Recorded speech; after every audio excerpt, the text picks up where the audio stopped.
Assalamualaikum warahmatullahi wabarakatuh. Selamat pagi semuanya. Salam sejahtera untuk kita semua. Apa kabar kalian semua? Semoga dalam keadaan kali ini kita dipertemukan dalam keadaan yang baik-baik saja. Amin, amin, rabbal alamin. Baik, sebelum kita memasuki materi, alangkah baiknya kita berdoa terlebih dahulu. Berdoa sesuai dengan keyakinan dan agama masing-masing. Berdoa dipersilahkan. Berdoa cukup. Baik, Bapak akan mempresentasi kalian terlebih dahulu. Apakah ada teman kalian yang tidak hadir pada pertemuan kali ini? Bagus, pada pertemuan kali ini teman-teman pada hadir semuanya. Pada pertemuan kali ini kita akan membahas mengenai pendapatan nasional. Sebelum memulai materi, kita lihat video terlebih dahulu ya. Kita beralih ke informasi lainnya, saudara. Baik ekspor maupun impor kembali bergeliat. Hal ini didorong oleh kenaikan harga sejumlah komoditas seperti minyak kelapa sawit, karet, dan batu bara. Data Badan Pusat Statistik mencatat nilai ekspor September mencapai 14,01 miliar dolar Amerika Serikat. Mendekati angka September 2019 lalu dan tumbuh sekitar 7% dari bulan sebelumnya. Sementara nilai impor pun lebih tinggi secara bulanan, menjadi 11,57 miliar dolar Amerika Serikat. Surplus neraca perdagangan Silahkan videonya diperhatikan baik-baik. Nanti setelah video ini berakhir, Bapak akan memberikan pertanyaan. Bagi siapa yang bisa menjawab pertanyaan tersebut akan mendapatkan poin keaktifan.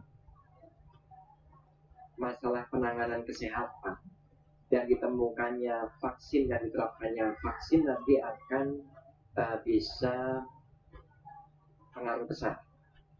Jadi kalau kita lihat memang sekarang ini irama untuk konsumsi di level menengah ke atas agak ditahan, sementara yang di bawah kemarin mengalami deflasi itu juga menunjukkan pelemahan daya beli. Apakah nanti di akhir tahun surplus kita naik atau itu saya nggak bisa memastikan. Ya, lantas sejauh mana perkembangan penanganan COVID-19 ini akan mempengaruhi ekspor Indonesia? Kita akan membahasnya dengan peneliti Institute for Development of Economics and Finance Indef Bima Yudhistira. Selamat malam, Mas Bima. Selamat malam. Oke, Mas Bima, kita lihat bahwa untuk perbaikan ekspor impor naik, tapi tipis begitu. Apakah ini tandanya ekonomi kita masih sakit? Ya, jadi kita tidak bisa melihat hanya dari tren bulanan, tapi kita telah akumulasikan dari mulai Januari sampai September, baik ekspor maupun impor itu masih tertekan. Ya. Sekarang ini yang menjadi perhatian juga dari sisi impor, karena surplus seakan-akan kabar baik, padahal kalau dicek dari sisi impor, terutama impor barang konsumsi, itu masih mengalami kontraksi. Nah, barang konsumsi ini kan berkaitan juga dengan daya beli masyarakat di dalam negeri.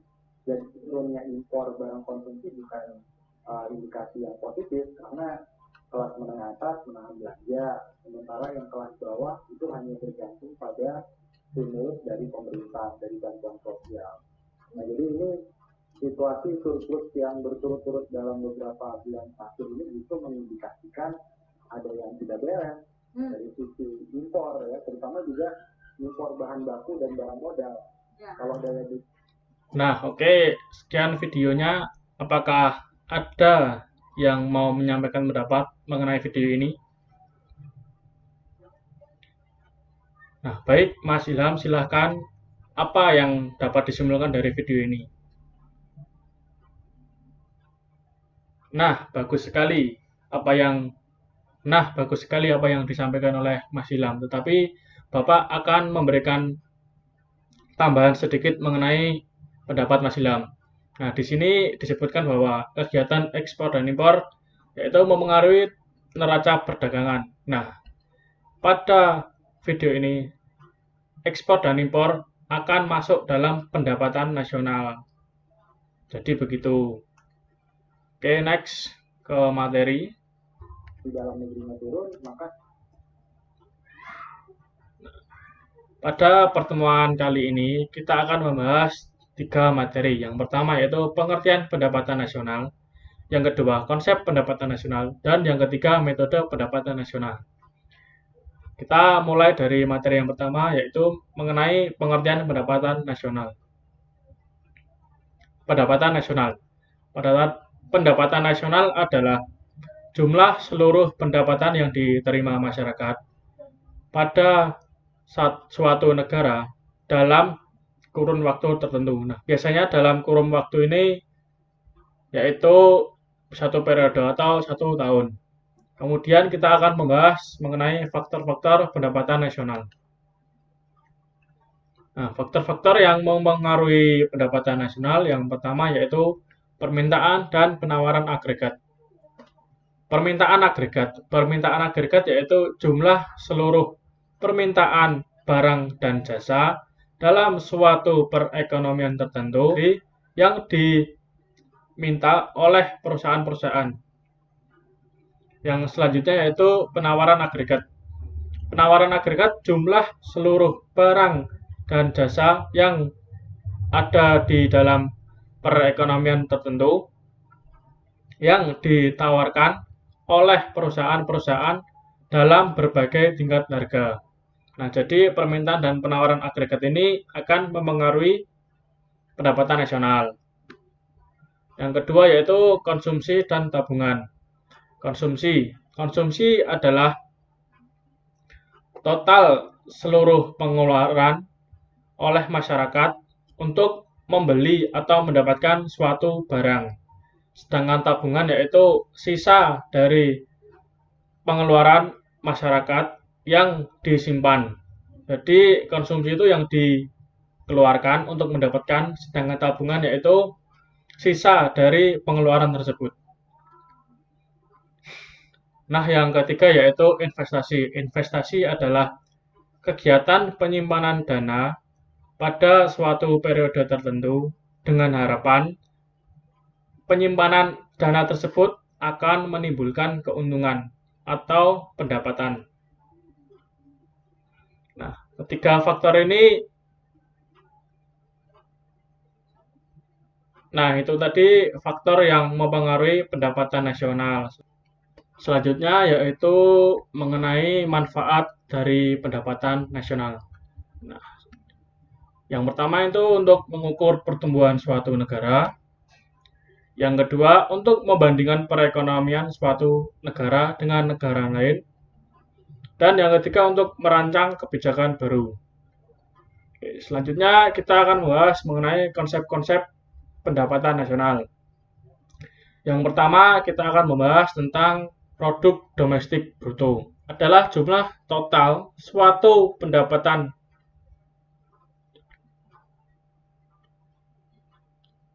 adalah jumlah total barang dan jasa yang diproduksi oleh masyarakat, baik masyarakat dalam negeri maupun luar negeri yang berada dalam satu wilayah atau dalam satu negara.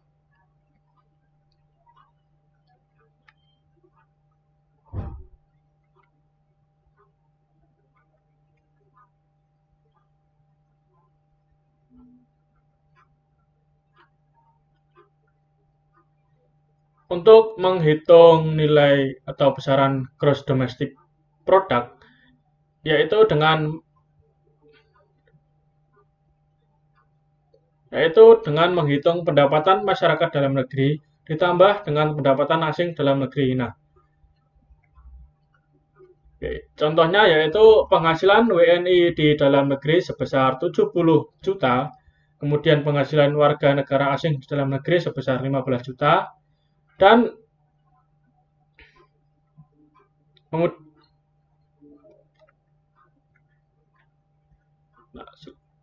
sebagai contoh yaitu penghasilan warga negara Indonesia di dalam negeri sebesar 70 juta, penghasilan warga negara asing di dalam negeri sebesar 15 juta, penghasilan warga negara Indonesia di luar negeri sebesar 45 juta, penghasilan warga negara asing di luar negeri sebesar 25 juta. Nah, jumlah GDP-nya berapa? Nah, rumus GDP tadi yaitu penghasilan WNI dalam negeri ditambah penghasilan WNA di dalam negeri. Nah, karena di sini kata kuncinya yaitu dalam negeri. Dalam negeri. Nah, ini di sini kalau di luar negeri dicoret saja. Kemudian kita jumlahkan penghasilan tersebut. 70 juta ditambah 15 juta, yaitu 85 juta. Selanjutnya yaitu produk nasional bruto. Kalau ini kita akan membahas dengan berbeda dengan produk domestik bruto. Yang kita tekannya di sini terletak pada nasionalnya, yaitu negara.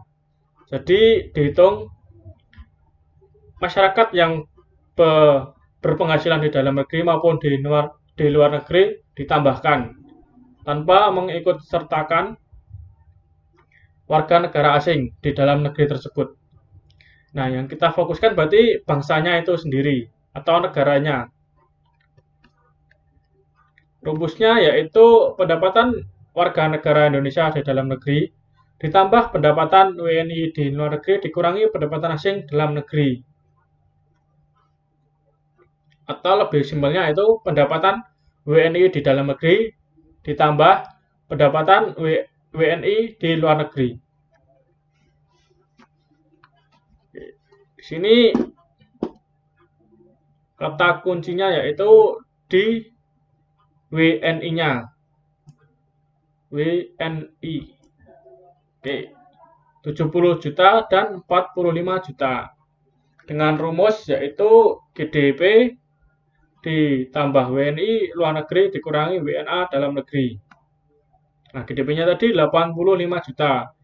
Ditambah pendapatan warga negara di dalam negeri sebesar 45 juta dikurangi 15 jutanya dari warga negara asing di dalam negeri. Atau lebih simpelnya yaitu 70 juta ditambah dengan 45 juta. Yaitu sebesar 115 juta rupiah. Oke, kita lanjut ke konsep berikutnya yaitu produk nasional neto. Nah, produk nasional neto yaitu total dari produk nasional bruto dikurangi penyusutan barang modal. Nah, penyusutan ini sebagai penggantian modal bagi peralatan yang digunakan dalam kegiatan produksi. Rumusnya yaitu GNP dikurangi depresiasinya. Nah, di sini contoh dalam mencari NNP. GNP dikurangi dengan penyusutan. Nah, penyusutannya ini sebesar 7 juta, sedangkan GNP-nya tadi sebesar 115 juta. Nah, rumus GNP dikurangi dengan penyusutan sebesar 7 juta, maka hasilnya yang didapat yaitu 115 juta dikurangi dengan 7 juta, yaitu 108 juta rupiah.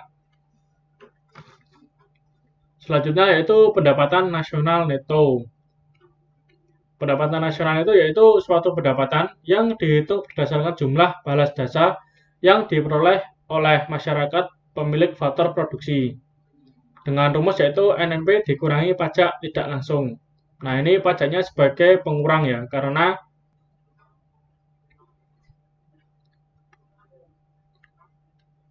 oke, kita lanjut ke contohnya. Oke. Dalam mencari NNI yaitu NNP dikurangi dengan pajak tidak langsung. Nah, pajak tidak langsungnya yaitu sebesar 5 juta rupiah. Rumusnya yaitu NNP dikurangi pajak tidak langsung. Maka kita ketahui jumlah NNI-nya yaitu sebesar 103 juta rupiah. Kemudian pendapatan perseorangan atau personal income, yaitu suatu jumlah total pendapatan yang diperoleh oleh masing-masing orang dalam masyarakat, termasuk penghasilan yang didapatkan tanpa harus bekerja, seperti uang pensiunan yang didapatkan oleh PNS. dengan rumus yaitu NNI ditambah transfer payment dikurangi iuran sosial ditambah asuransi ditambah laba ditahan ditambah pajak perseorangan. Contohnya yaitu sebagai contoh untuk menghitung PI atau personal income yaitu NNI ditambah dengan transfer payment atau transfer dari pemerintah.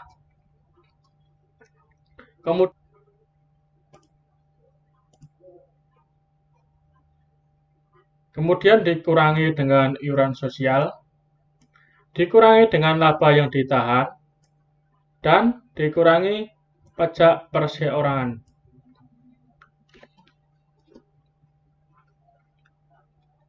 Sehingga diperoleh hasilnya yaitu 103 juta dari NNI, kemudian ditambah dengan transfer payment tadi sebesar 3 juta, dikurangi dengan iuran sosial sebesar 2,5 juta, dikurangi 12 juta, kemudian dikurangi 20 juta, yaitu sebesar 71.500.000 rupiah. Kemudian kita akan membahas dengan pendapatan yang siap dibelanjakan atau disposable income, DI. Disposable income adalah suatu penghasilan yang sudah dikurangi dengan pajak langsung, sehingga dapat dibelanjakan atau disimpan dalam bentuk investasi. Nah, dengan rumus yaitu PI atau personal income dikurangi pajak langsung. Nah, tadi kan kita sudah mengetahui jumlah PI-nya. Kemudian kita kurangi dengan pajak langsung sebesar 6 juta. Maka dengan rumus PI dikurangi pajak langsung akan mendapatkan hasil sebesar 65.500.000 rupiah. Nah, ini tadi adalah konsep-konsep mengenai pendapatan nasional. Selanjutnya kita akan membahas mengenai metode pendapatan nasional. Metode pendapatan nasional dibagi menjadi 3, yaitu pendekatan produksi, kedua, pendekatan pendapatan, dan yang ketiga, pendekatan pengeluaran. Pendekatan produksi. Kita mulai dari yang pertama, yaitu mengenai pendekatan produksi. Pendekatan produksi dapat dilakukan dengan cara menambahkan nilai produksi akhir dari setiap sektor.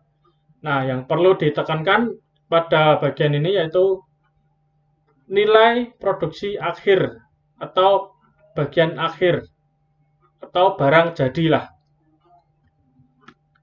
Dengan rumus yaitu PN dikali GN. Nah, Y ini yaitu pendapatan nasional, PN adalah harga jual suatu produk jadi, kemudian GN jumlah suatu produk asli.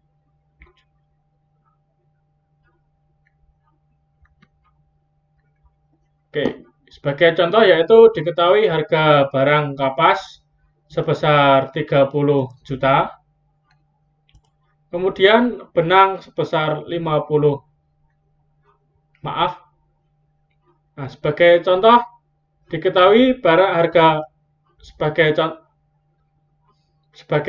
diketahui harga barang kapas sebesar 30.000, benang 50.000, kain 75.000, pakaian 100.000 rupiah.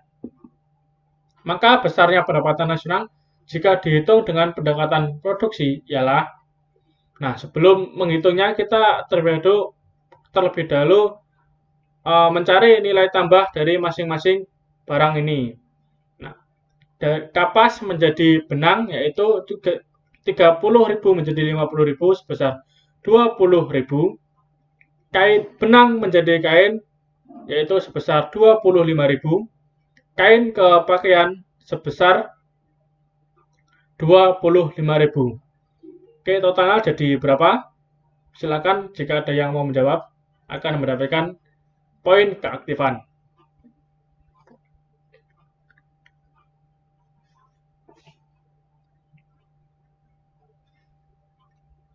Yap, benar sekali Mbak Anis dengan jawaban yaitu dengan jawaban yaitu Rp70.000.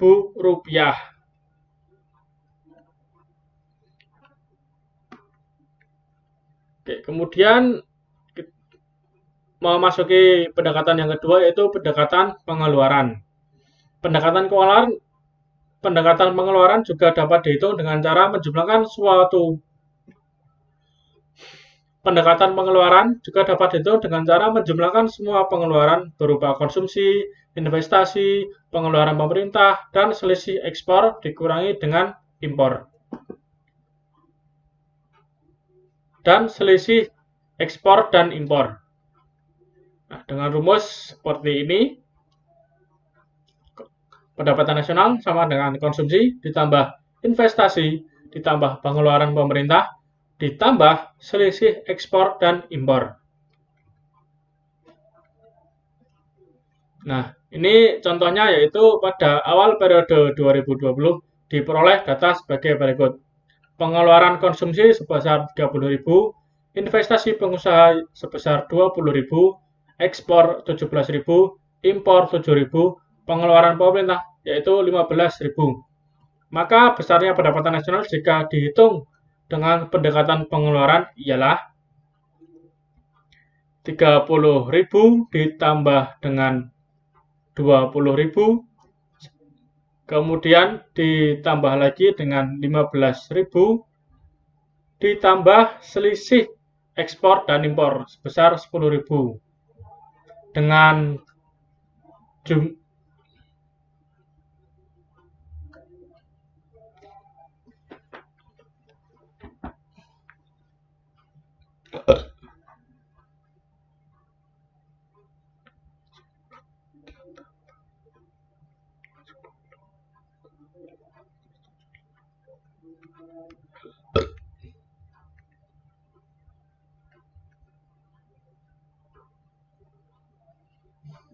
Maka besarnya pendapatan nasional jika dihitung dengan pendekatan pengeluaran ialah Rp75.000. Oke, yang terakhir yaitu pendekatan dengan metode pendapatan. Nah, dengan metode pendapatan ini caranya yaitu menjumlahkan total imbal hasil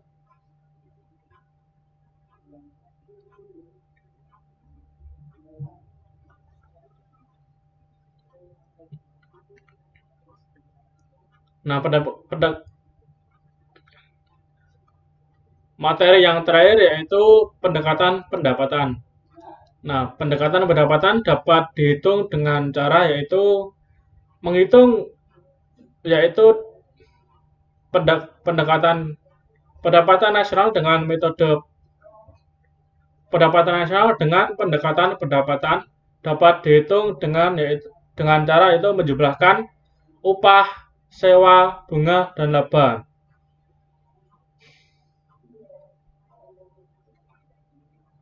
Sebagai contoh, pada awal periode 2020 diperoleh data sebagai berikut.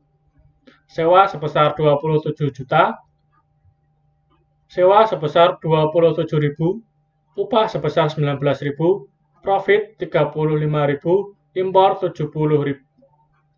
Impor 7.000, ekspor 15.000, bunga 12.000. Nah, maka besar pendapatan nasional jika dihitung dengan pendekatan pendapatan ialah karena pendekatan pendapatan tidak menggunakan impor dan ekspor, maka kita coret. Nah, kita menghitung pendapatan nasional dengan pendekatan pendapatan, menambahkan sewa, upah, profit, dan bunga. 27.000 ditambah dengan 19.000, ditambah 35.000, dan ditambah 12.000. Maka besarnya pendapatan nasional jika dihitung dengan pendekatan pendapatan ialah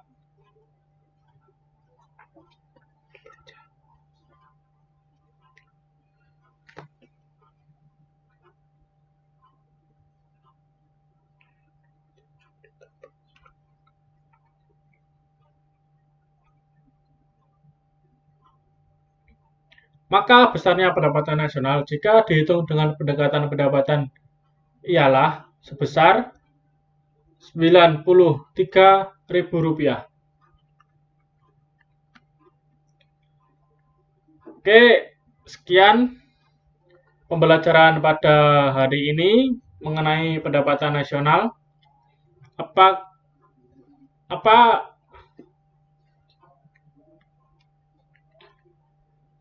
Sekian mengenai pembelajaran pada hari ini. Sekian pembelajaran pada hari ini mengenai pendapatan nasional. Apakah anak-anak mau menanyakan sesuatu mengenai materi ini? Baik, jika tidak ada, apakah ada yang mau menyimpulkan tentang pembelajaran hari ini?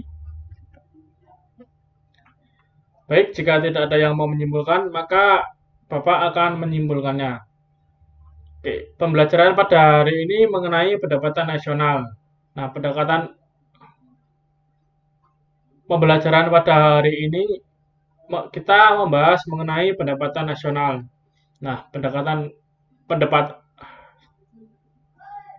nasional memiliki beberapa konsep, yaitu PDB, PNB, NNI, NNP, PI, dan DI. Kemudian,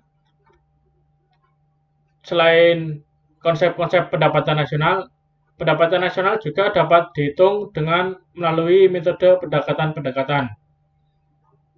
Nah, pendekatan ini yaitu pendekatan pengeluaran, pendekatan.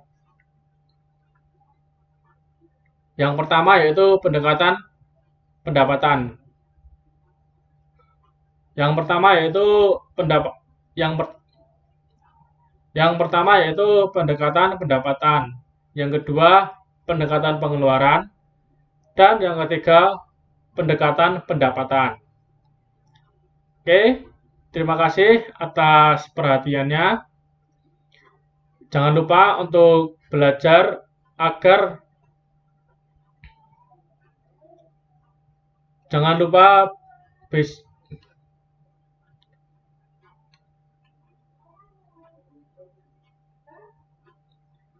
Baik, Bapak akan mengakhiri pertemuan kita pada hari ini. Sebelumnya,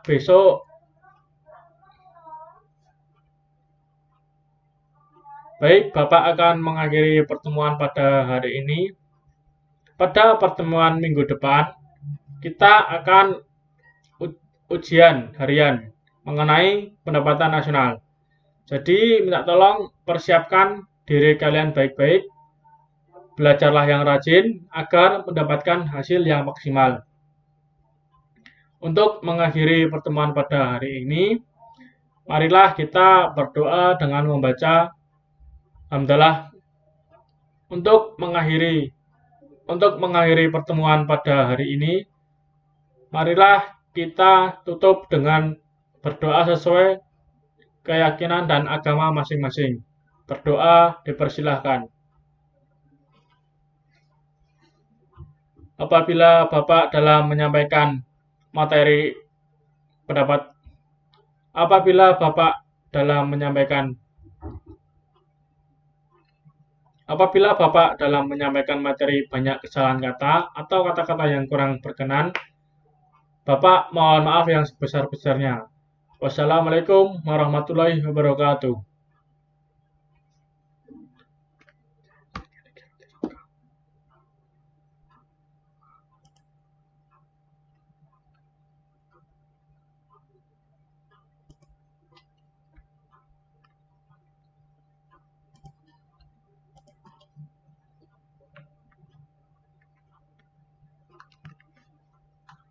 Wassalamualaikum warahmatullahi wabarakatuh.